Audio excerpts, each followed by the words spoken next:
Vous faire un joli cadeau avec les images qui suivent. Regardez bien, on va décoller vers de nouveaux horizons pour aller retrouver notre camarade aventurier, alpiniste et marin, skipper, Éric Loiseau, qui cette fois nous donne des nouvelles de Nouadhibou. Vous savez qu'il était parti de France, de Toulouse.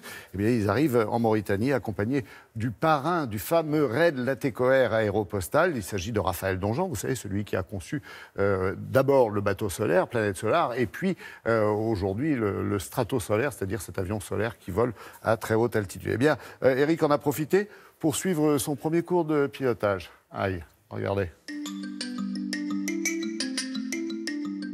Bonjour, ce matin nous sommes dans l'avion de Raphaël Donjean, notre avion, en préparation de décollage pour Dakar, en partance de Port-Étienne, actuellement Nouadhibou. C'était une escale très importante au temps de l'aéropostale et une étape aussi dangereuse parce qu'elle était longue, 800 km. Du coup, ils avaient souvent des problèmes de carburant. Ils étaient obligés quelquefois de se poser dans le désert. Est-ce que nous, ça peut nous arriver aujourd'hui de nous poser dans le désert, Raphaël? Alors Eric, j'espère que ça ne va pas nous arriver, mais c'est tout à fait possible. On a un seul moteur hein, et l'aviation d'aujourd'hui est bien sûr plus fiable, mais il peut bien sûr y avoir un problème et qu'on doive se poser dans le désert. Ce problème de carburant qui est quand même essentiel aujourd'hui et qui était essentiel pour nos ancêtres aviateurs, tu l'as pas avec ton avion solaire? Il y a un avion solaire, là, on est quasiment avec une autonomie illimitée. Et on est capable de produire notre énergie, de transformer l'énergie du soleil en électricité et puis de voler quasiment autant qu'il y a du soleil. Et ici, le soleil, c'est quelque chose qui ne manque pas. Mais alors, ton projet, c'est Solar Stratos, donc tu vas aller dans la stratosphère avec l'avion. Exactement, c'est un petit peu l'histoire du Petit Prince. Hein. Et Icare, c'est d'aller le plus haut possible, de s'approcher des étoiles, tout ça grâce à l'énergie du soleil. On va déjà aller à Dakar, c'est une première pour moi déjà. Pour toi aussi d'ailleurs. Pour moi aussi, c'est une première. Je me réjouis. J'espère que tout va bien se passer.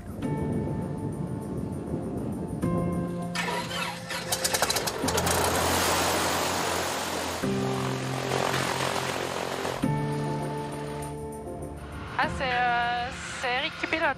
Je te remontre un peu les commandes de base. Hein. Oui. On essaie de garder ce cap. Donc si on tire vers nous le manche, on monte. D'accord. Voilà, c'est l'assiette.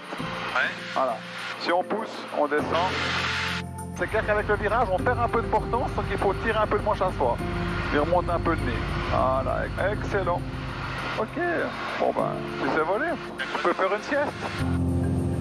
Le principe des commandes de la gouverne et des commandes de gauchissement et de la profondeur sont les mêmes depuis le début de l'aviation, avec quelques petites modifications. Enfin, ils volaient aussi à découvert, donc ils avaient moins chaud, peut-être qu'ils avaient plus d'air dans la figure. Au début de l'aviation, là, avec les avions qu'ils avaient de la Première Guerre mondiale, ils avaient des fuites d'huile, ils avaient de l'huile qui leur arrivait en permanence dessus, de l'huile chaude. Alors là, il fait chaud, il doit faire quasiment 40 degrés dans l'habitacle, on est à 35 degrés à l'extérieur. Mais pour eux, il y avait encore de l'huile chaude, le moteur de vent qui chauffait énormément. Donc ça devait être des conditions vraiment très difficiles.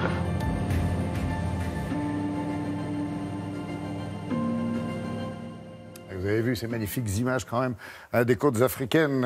Et ouais, grâce donc à Éric et puis surtout à Loïc Forck, dont on salue la performance, qui a réussi à filmer tout ça, rien que pour le plaisir. Allez.